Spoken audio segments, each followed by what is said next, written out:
Hi friends, మన దేశంలోని ఒకానొక కేంద్ర పాలిత ప్రాంతమైన పాండిచ్చేరి లేదా పుదుచ్చేరి లేదా పాండీలో తప్పనిసరిగా విజిట్ చేయవలసిన ప్రదేశం వైట్ టౌన్. ఈ వైట్ టౌన్ని రాత్రి వేళల్లో ఎక్స్ప్లోర్ చేస్తే ఎట్లా ఉంటుందో ఈ వీడియోలో చూడబోతున్నాం. రండి. ఈ వైట్ టౌన్ని ఎక్స్ప్లోర్ చేస్తున్నప్పుడు కొన్ని సందర్భాల్లో మన ఇండియాలోనే ఉన్నామా అనే డౌట్ వచ్చినా కూడా ఆశ్చర్యపోవాల్సిన అవసరం లేదు. ఈ యూనియన్ టెరిటరీ స్వతంత్రానికి ముందు ఫ్రెంచ్ వారి పరిపాలనలో ఉందన్న విషయం మనకు తెలిసిందే. అయితే ఈ వైట్ టౌన్లోని ఫ్రెంచ్ యొక్క కల్చర్ని మీరు ఇప్పటికీ చూడొచ్చు. ఈ ఫ్రెంచ్ కల్చర్తో పాటు వివిధ రకాల కాఫీ షాపులు, వివిధ రకాల రెస్టారెంట్లు మరియు టూరిస్టులతో ఈ ప్రదేశం కలకల్లాడుతూ ఉంటుంది.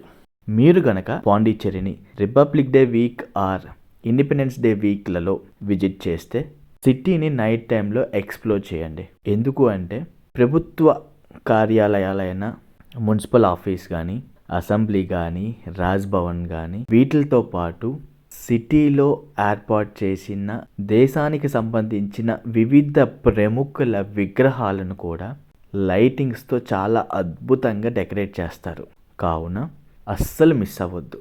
అసెంబ్లీ మరియు రాజ్ భవన్ల వీడియో నేను ఆల్రెడీ అప్లోడ్ చేశాను కనుక ఈ వీడియోలో యాడ్ చేయట్లేదు. మీరు కనుక వీడియోని మిస్ అయినా లేదా మళ్ళీ చూడాలనుకున్న ఆ వీడియోని డిస్క్రిప్షన్లోని మరియు ఎండ్ కార్డ్స్లో ఇస్తున్నాను కనుక ఈ వీడియో కంప్లీట్ అయ్యాక కంపల్సరీగా చూడండి. వైట్ టౌన్ నుండి భారతీ పార్క్ వైపుగా నడుస్తూ అక్కడి నుండి రాక్ బీచ్ సైడ్ వెళ్తున్నాను. సో ఈ వీడియోలో night time rock beach area ఎట్లా ఉంటుందో కూడా చూడబోతున్నాం. కాబట్టి వీడియోని చివరి వరకు చూడండి. మీ అందరికీ ఇంకో విన్నపం, వీడియోని చాలామంది చూస్తున్నారు, కొంతమంది లైక్ చేస్తున్నారు. వీడియో నచ్చితే లైక్ చేయండి, మీ అభిప్రాయాన్ని కమెంట్లో తెలియజేయండి. అలాగే వీడియోని మీ ఫ్రెండ్స్కి, ఫ్యామిలీ మెంబర్స్కి షేర్ చేయండి. మీరిచ్చే ఒక లైక్, కమెంట్ నాకు ఎంతో ఎనర్జీని, బూస్టప్ని ఇస్తుంది. మరిన్ని వీడియోలు చేయడానికి నాకు ఒక నూతన ఉత్సాహాన్ని ఇస్తుంది.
ऊपर मुड़िया